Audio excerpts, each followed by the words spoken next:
Om Shanti. Evil souls, प्रेत आत्माएं किस रूप में भटकती हैं? भटकने का कारण क्या है? अगर हमारे आसपास घूमती हैं या हमारे घर में किसी को परेशान करती, तकलीफ देती हैं, तो उसका निवारण कैसे करें? प्रेत आत्मा सूक्ष्म देहधारी होती है।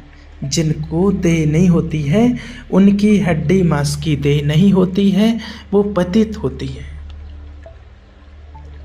अपने को कोई पतित कर्मों के फल स्वरूप उनको साकार देह नहीं मिलता है और वो सूक्ष्म देह में हैं। कुछ समय तक भटकती रहती हैं। प्रेत आत्माएं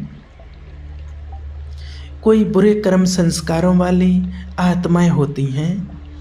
उनकी सूक्ष्म काया काली भद्दे रंग की जैसी होती है और वे आकाश तत्व के निचले भाग में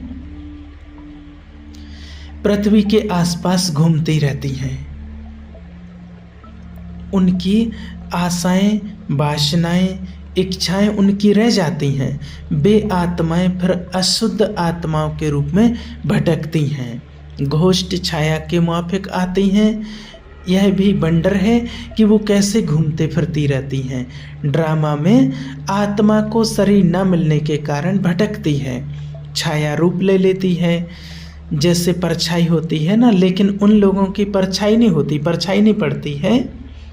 सूक्ष्म शरीरधारी इविल सोल्स, प्रेत आत्माएं, और कई बार किसी में प्रवेश कर अपना काम करती हैं, या इविल संस्कार वाली आत्माएं गुप्त रूप में।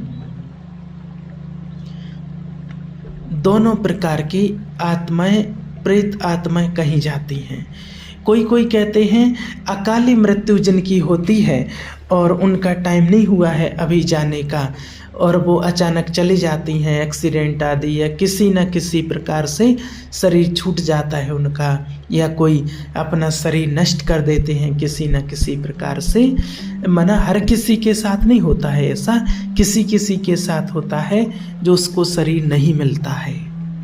बहुत कम लोग ऐसे होते हैं। उनका छाया का शरीर दिखाई देता है, लेकिन हम उनको पकड़ नहीं सकते हैं, उनको ज़्यादा देख नहीं सकते हैं। दो प्रकार की इविल सोल्स होती हैं, एक जो किसी को तंग नहीं करती, एक जो दूसरे के शरीर में घुसकर प्रवेश करके बहुत तंग करती हैं। यदि हम अपने आत्मिक स्वरूप में स्थित नहीं हैं, हमको यथार्थ रूप से बाप की याद नहीं है, अर्थात हमारा योग सही नहीं है, तभी कोई भी इविल सोल हमको प्रभावित करती है। जब इविल सोल्स के साथ हमारा कोई हिसाब किताब होता है, तभी दोनों प्रकार की प्रेत आत्माएं हमारे दुख अशांति का कारण बन सकती हैं। हमें अपने इविल संस्कार भी हमारे दुख का कारण हैं। सत्य तो एक है कि हमारे अपने इविल संस्कारों के कारण ही हमें इविल सोल्स दुखी, अशांत, परेशान करती है। हमारे इविल संस्कारों के कारण ही हमारा हिसाब किताब बनता है, जिसके फलस्वरूप हमारा योग सही नहीं होता है और वे आत्माएं हमें दुख, अशांति का कारण बन जाती हैं। वो आत्माएं भी अपना हिसाब किताब चुकतू करती हैं, अन्यथा कोई भी आत्माएं किसी आत्मा को दुखी, अशांत नहीं कर सकती हैं। इस जीवन में सिर्फ प्रेत आत्माएं ही नहीं, दुनिया की कोई भी आत्माएं हमको परेशान या तंग नहीं कर सकती, सिवाय उसके साथ हमारा कार्मिक अकाउंट होता है। तो भूत प्रेत आत्माओं का अस्तित्व है, पर वो सूक्ष्म शरीर के साथ अपना काम भी करती हैं, परंतु हमको उनसे भयभीत नहीं होना है, क्योंकि बाबा ने हमें सत्य ज्ञान दिया है कि जीव आत्मा अपना आप ही मित्र है और अपना आप ही शत्रु है। कोई भी आत्मा बिना हिसाब किताब के किसी को सुख या दुख नहीं दे सकती है। जब उस आत्मा का हिसाब किताब होता है, तभी वो आत्मा उसके आसपास जाती है और उससे अपना जो हिसाब रहता है, कार्मिक अकाउंट रहता है, उसको पूरा करने के लिए ही जाती है। इसलिए भयभीत नहीं होना है, डरना नहीं है। अगर हिसाब किताब होगा तो वो ज़रूर चुकतू कहना पड़ेगा, और हिसाब किताब नहीं होगा तो कोई भी आत्मा हमारा कुछ भी नहीं बिगाड़ सकती है। तो प्लीज़ इसमें से आपको कोई डरने की बात नहीं है। हर आत्मा को जो सुख दुख मिलता है वो उसके कर्मों पर आधारित है। जो सुख दुख मिलता है सर्वशक्तिवान परमात्मा की छत्र छाया में रहने वाली आत्मा पर किसी भूत प्रेत का कोई प्रभाव नहीं पड़ सकता। दुनिया वाले अशुद्ध आत्माओं को भगाने के लिए अग्नि से काम लेते हैं, और हम सबको योग अग्नि से काम लेना है। सर्व कर्मेंद्रियों को योग अग्नि में तपाना है, फिर कोई भी हम पर वार नहीं कर सकता। अविनाशी लंगर लगाना है क्योंकि समय कम है, और सेवा आत्माओं की, वायुमंडल की, प्रकृति की, भूत प्रेत आत्माओं की सबकी करनी है। उन भटकती हुई आत्माओं को भी ठिकाना देना है। हर आत्मा को मुक्ति व जीवन मुक्ति देनी ही है। एक तरफ संकल्पों की स्पीड और दूसरी तरफ इविल स्पिरिट की भी वृद्धि होगी। अंत में तो एक एक शरीर में, कहते हैं ना, एक एक शरीर में कितनी भी 4-4, 5-5 आत्मा भी प्रवेश कर सकती हैं, क्योंकि ढेर की ढेर आत्माएं शरीर छोड़ेंगे ना। और इविल स्पिरिट का कुछ गुप्त रूप भी होता है, लेकिन वो हम लोगों के सामने स्पष्ट रूप में कम आएंगे और गुप्त रूप में ज़्यादा आएंगे। इसलिए जितना बिंदु रूप की स्थिति होगी उतना कोई भी इविल संस्कार का फोर्स हम लोगों पर वार नहीं कर सकता। हम लोग यानी कि बाबा के बच्चे, क्योंकि एक तो बाबा की छत्र छाया में है, दूसरा योग का पावर है। पहले वीडियो में बताया है कि अगर घर में अशांति है तो क्या करना है। इसलिए ऐसे ही दिन में बाबा का अपने घर में 5 बार आह्वान करें। अगर इविल सोल किसी को परेशान कर रही प्रेत आत्मा घर के बाहर भी अगर दिखती है, घर में नहीं आ रही है, या किसी को तंग करती हैं, तो जिस घर में बाबा का वास होता है वहाँ कोई भी इविल सोल्स आत्मा आ नहीं सकती। तो बाबा का 5 बार आह्वान करेंगे ना। तो पहले बताया था कि कैसे आह्वान करना है। बहुत प्यार से बाबा को निमंत्रण देना है। बाबा नीचे आ जाओ, आप इन आँखों से देखिए, विजुलाइज कीजिए, आपको बहुत आनंद आएगा। बाबा नीचे उतर रहा है, शक्तियों की किरणें चारों ओर फैलाते हुए।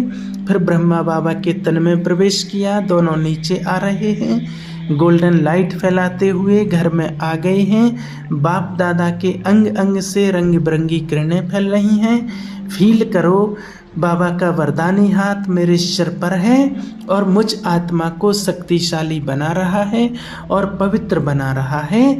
और बाप दादा के अंग अंग से जो किरणें निकल रही हैं, घर लाल लाल प्रकाश घर में फैल गया, बाहर भी फैल रहा है और घर में उस आत्मा को भी पवित्र बना रहा है। ऐसे आपको फील करना है।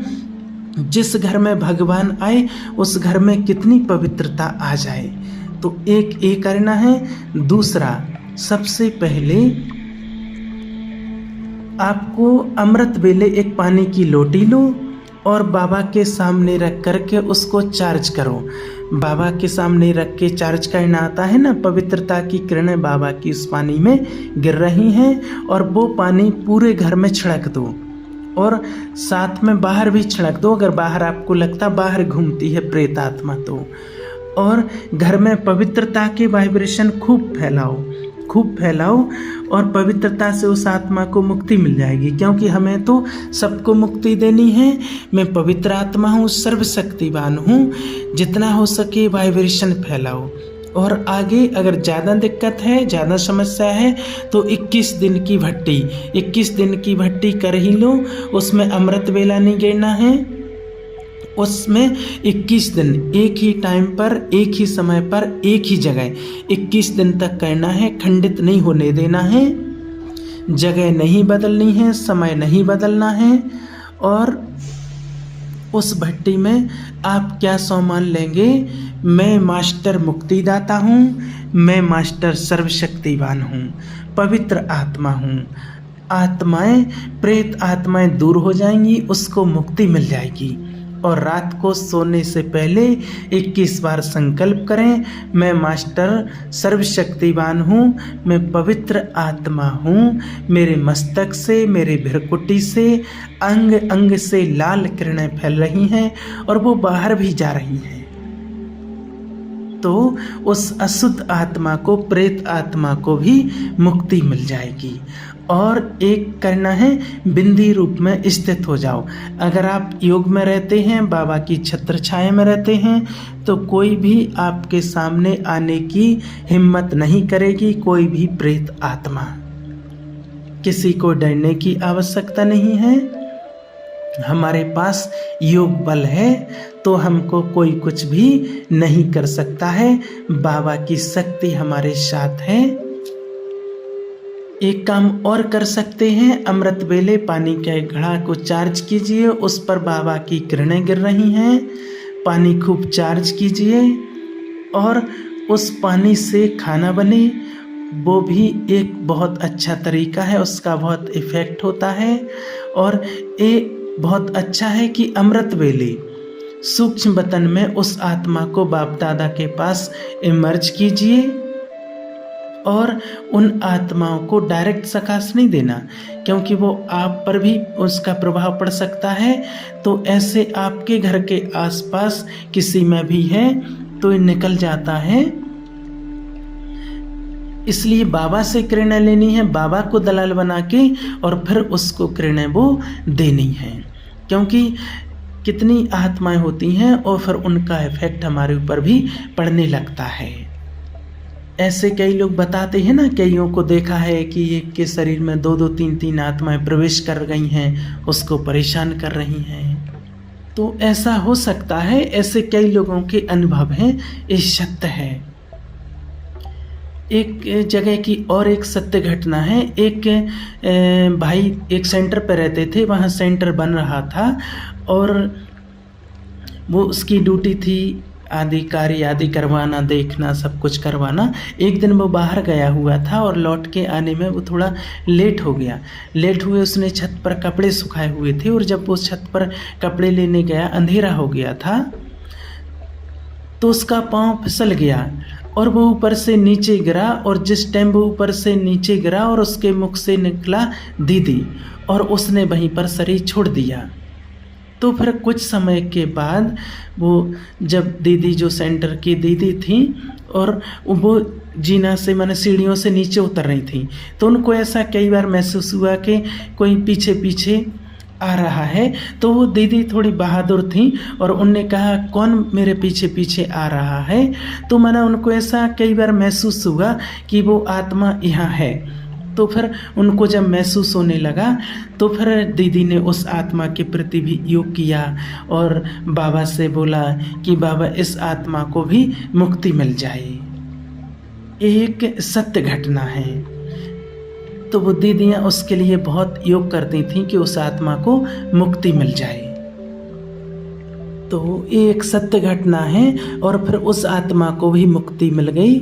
और इसलिए हमको क्या करना है, हमें हर एक को मुक्ति और जीवन मुक्ति देनी है, उसके लिए योग करना है। उसके लिए हमें पहले बहुत संपूर्ण पवित्रता के नज़दीक हमें खुद जाना होगा।